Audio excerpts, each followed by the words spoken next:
નમસ્કાર દર્શક મિત્રો, @ ગુજરાતમાં આપનું સ્વાગત છે।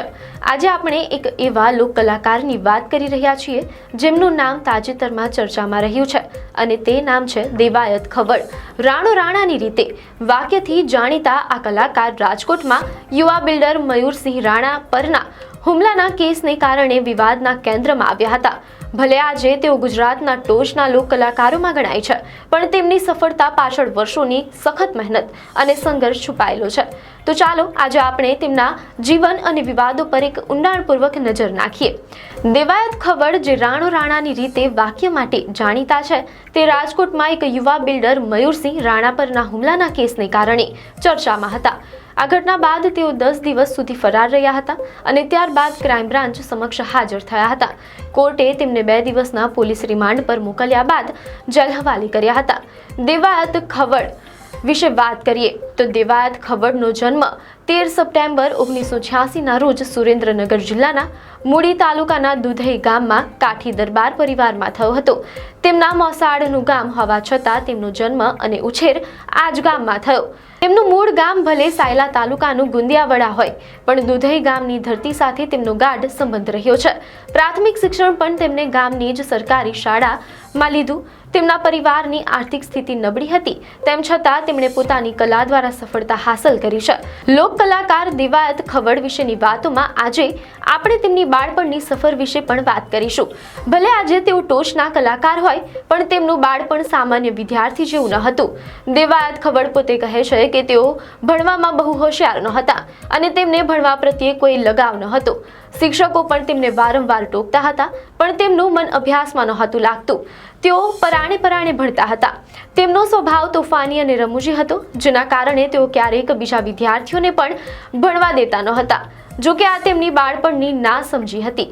હવે મોટા થયા પછી તેમને ખબર પડી કે તે ભૂલ હતી જે તેમણે અણસમજણમાં કરી હતી। આ સફળ કલાકારના જીવનનો આ એક અલગ જ પાસું છે, જે દર્શાવે છે કે મહેનત અને લગનથી કોઈ પણ ક્ષેત્રમાં સફળતા મેળવી શકાય છે, પછી ભલે ને બાળપણમાં ગમે તેટલી મુશ્કેલીઓ કે ના સમજી રહી હોય। દેવાયત ખવડ આ નામ આજે કદાચ વિવાદો સાથે જોડાયેલું છે, પરંતુ તેમની સફળતાની કહાની ખૂબ જ પ્રેરણાદાયક છે। તેમની આ સફર ઘણી કઠિન રહી છે। મીડિયા અહેવાલો અનુસાર દેવાયતનો જન્મ થયો ત્યારે તેમના પરિવારની આર્થિક સ્થિતિ ઘણી ખરાબ હતી। તેમના પિતા દાનભાઈ સાદોડભાઈ ખવડ મજૂરી કરીને પરિવારનું ગુજરાન ચલાવતા હતા। તેમના માતા પિતાએ 5 વર્ષ સુધી સખત મહેનત કરી હતી। આજે તેઓ જે કંઈ પણ છે તેનો શ્રેય તેઓ સૌપ્રથમ પોતાના માતા પિતાની મહેનત, નીતિ અને આશીર્વાદને આપે છે। લોક કલાકાર દેવાયત ખવડના જીવનના અનેક ઓછા જાણીતા પાસા વિશે વાત કરી રહ્યા છીએ। ભલે આજે તેઓ હજારો લોકોના ડાયરામાં સ્ટેજ પર બોલી અને ગાઈ શકે છે, પણ તેમનું બાળપણ આવું ન હતું। તેમને પ્રાથમિક શાળાના ફંક્શનમાં પણ હાજર રહેવું ગમતું ન હતું, કારણ કે તેમને ઘણા બધા લોકો સામે બોલવામાં ડર લાગતો હતો, તેવું મીડિયા અહેવાલોમાં જાણવા મળ્યું છે। ધોરણ 1 થી 7 સુધી દુધઈમાં અભ્યાસ કર્યા બાદ તેઓ 4 કિલોમીટર દૂર સડલા ગામે માધ્યમિક શાળામાં અભ્યાસ કરવા સાયકલ પર જતા। તે શાળામાં સવારે પ્રાર્થનામાં સુવિચાર બોલવાનો વારો બધા વિદ્યાર્થીઓનો આવતો હતો। જ્યારે તેમનો વારો આવવાનો હોય ત્યારે તેઓ જાણી જોઈને શાળાએ જતા નહોતા। તેમના મનમાં ડર હતો કે બધા છોકરાઓ સામે ઊભા રહેવું પડશે અને કદાચ પણ પગ ધ્રુજવા લાગશે। આ ડરને કારણે તેઓ પોતાનો વારો પૂરો થઈ જાય પછી જ બીજા દિવસે શાળાએ જતા હતા। આ નાનકડી વાત દર્શાવે છે કે વ્યક્તિને એક સમયે સ્ટેજ પર બોલવાનો ડર લાગતો હતો, તે વ્યક્તિ આજે લાખો લોકોના મન મોહી રહ્યો છે। આ તેમની સખત મહેનત અને આત્મવિશ્વાસની સફરનું ઉત્તમ ઉદાહરણ છે। જો કે અભ્યાસમાં રુચિ ન હોવાથી તેમણે અંતે ખેતીવાડી કરવાનો નિર્ણય લીધો અને આ સમયગાળા દરમિયાન તેઓ સારા કલાકારોને સાંભળતા અને ઘરે તેનો અભ્યાસ કરતા। આ દરમિયાન તેમના મોટા મામા જીલુભાઈ કરપડા, જેમને પુસ્તકો વાંચવાનો શોખ હતો, તેમની પાસેથી તેમને સાહિત્ય વાંચવાની પ્રેરણા મળી। દેવાયત ખવડે ઝવેરચંદ મેઘાણીના પુસ્તકો જેમ કે સૌરાષ્ટ્રની સરદાર અને સોરઠી બહારવટિયા વાંચવાનું શરૂ કર્યું। આ ઉપરાંત તેમણે જયમલ્લ પરમાર, કાંતિભાઈ ભટ્ટ અને દોલતભાઈ ભટ્ટ જેવા લેખકોના પુસ્તકો પણ વાંચવા માંડ્યા। આ વાંચનથી તેમને સાહિત્યમાં ઊંડો રસ પડવા લાગ્યો અને આ રીતે ભણવામાં રસ ન ધરાવતા એક યુવાનની સફળતાની સફર સાહિત્ય અને કલાના માધ્યમથી શરૂ થઈ। આ જ દેવાયત ખવડ આજે ગુજરાતના લોક કલાકાર તરીકે જાણીતા છે। તેમણે પહેલીવાર જાહેર મંચ પર પોતાના ગામના નાના એવા હનુમાનજીના મંદિરમાં ગાયું હતું.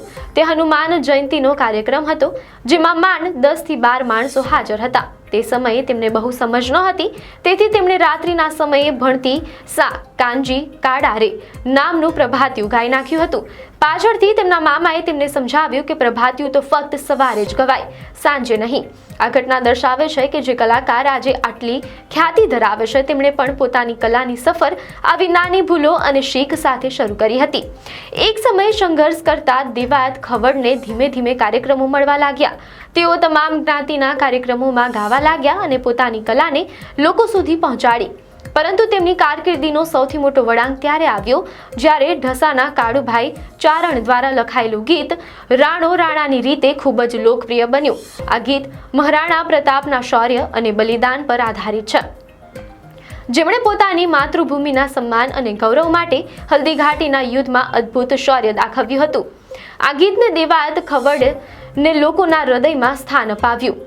રાણો રાણાની રીતે ગીતની સફળતા બાદ તેમના બીજા આલ્બમ ધીંગાણાનો ઢોલ ને પણ સારો પ્રતિસાદ મળ્યો. દેવાયત ખવડ ઈશરદાન ગઢવીને ખૂબ ધ્યાનથી સાંભળતા હતા અને તેમની પાસેથી શબ્દોની બાંધણી શીખ્યા. તેઓ વાતને ક્યાંથી શરૂ કરવી, ક્યાં પૂરી કરવી, મરણના પ્રસંગમાં મરસ્યું કેવી રીતે ગાવું, આ બધું તેઓ ઈશરદાન ગઢવીને સાંભળીને જ શીખ્યા છે. આ જ કારણથી દેવાયત ખવડના હૃદયમાં ઈશરદાન ગઢવી માટે ખૂબ જ આદર અને પ્રેમ છે. લોક કલાકાર દેવાયત ખવડ અને બિલ્ડર મયુરસિંહ રાણા વચ્ચેનો વિવાદ શું હતો, જેના વિશે વાત કરીએ તો મીડિયા અહેવાલો અનુસાર આ વિવાદની શરૂઆત અંદાજે નવેમ્બર 2021માં થઈ હતી. મયુરસિંહ રાણા તેમના કૌટુંબિક મામાના ઘરે ગયા હતા, ત્યારે કાર પાર્કિંગ બાબતે દેવાયત ખવડ સાથે તેમનો ઝઘડો થયો હતો. જોકે તે સમયે પોલીસ અને સમાજના આગેવાનોએ હસ્તક્ષેપ કરીને આ મામલો થાળે પાડ્યો હતો અને બંને વચ્ચે સમાધાન કરાવી દીધું હતું. પરંતુ આ વિવાદ ફરી ભડક્યો. લગભગ 7 ડિસેમ્બરના રોજ રાજકોટના કાલાવડ રોડ પર આવેલા સર્વેશ્વર ચોક નજીક આ ઘટના બની હતી. બપોરના સમયે બિલ્ડર મયુરસિંહ રાણા પોતાની કાર પાસે જઈ રહ્યા હતા, ત્યારે પાછળથી એક કાર ધસી આવી હતી. તેમાંથી દેવાયત ખવડ અને તેનો એક અજાણ્યો સાગરીત નીચે ઉતર્યા હતા. મયુરસિંહ કંઈ સમજે તે પહેલા જ દેવાયત ખવડ અને તેના સાથીએ ધોકા અને પાઇપ વડે તેમના પર હુમલો કર્યો હતો. આ હુમલામાં ગંભીર રીતે ઘાવાયેલા મયુરસિંહને લોહિયાળ હાલતમાં તાત્કાલિક હોસ્પિટલમાં ખસેડવામાં આવ્યા હતા. ઘટનાની જાણ થતાં જ પોલીસ સક્રિય બની હતી, પરંતુ દેવાયત ખવડ ભૂગર્ભમાં ઉતરી ગયા હતા. આખરે ઘટનાના 10 દિવસ બાદ દેવાયત ખવડ રાજકોટ ક્રાઇમ બ્રાન્ચ સમક્ષ હાજર થયા હતા. આ ઘટનાએ ફરી એકવાર દેવાયત ખવડના વિવાદિત જીવનને સપાટી પર લાવી દીધું હતું.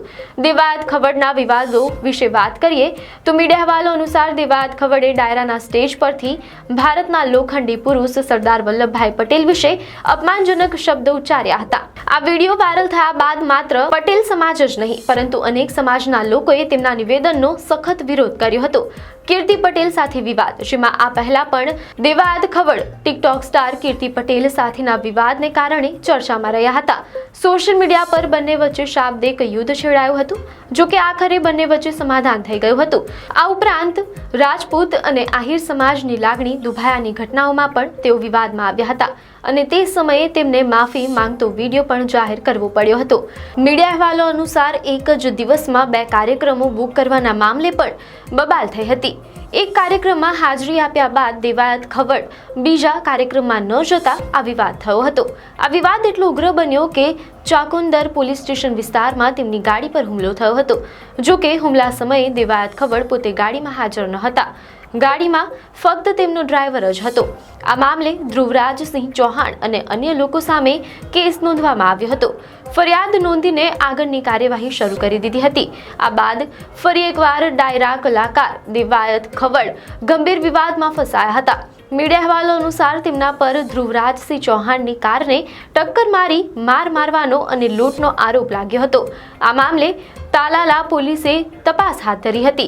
ફરિયાદી ધ્રુવરાજસિંહ ચૌહાણના જણાવ્યા મુજબ તાલાલાના ચિત્રાવડ ગામે જૂની અદાવતમાં તેમના પર હુમલો થયો હતો। તેમનો આરોપ હતો કે દેવાયત ખવડની ગાડી અને ક્રેટા ગાડીઓએ તેમની કારને ટક્કર મારી હતી। આ ઘટના બાદ બંને ગાડીમાંથી ઉતરેલા 10 થી 15 જેટલા લોકોએ ધ્રુવરાજસિંહ પર લોખંડના પાઇપ વડે હુમલો કર્યો હતો।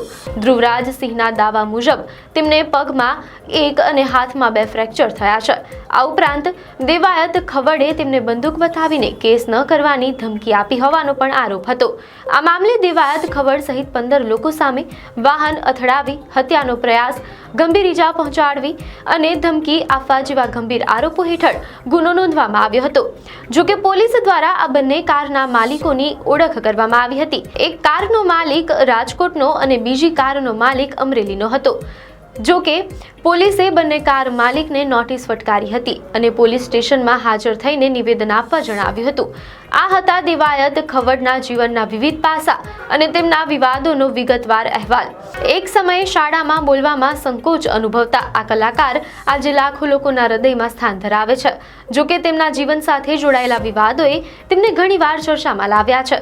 જો કે હાલમાં ચાલી રહેલા કેસોમાં પોલીસ તપાસ ચાલુ છે। આપને માહિતી સારી લાગી હોય તો વિડીયોને લાઈક અને શેર કરજો, ચેનલને સબસ્ક્રાઇબ કરજો।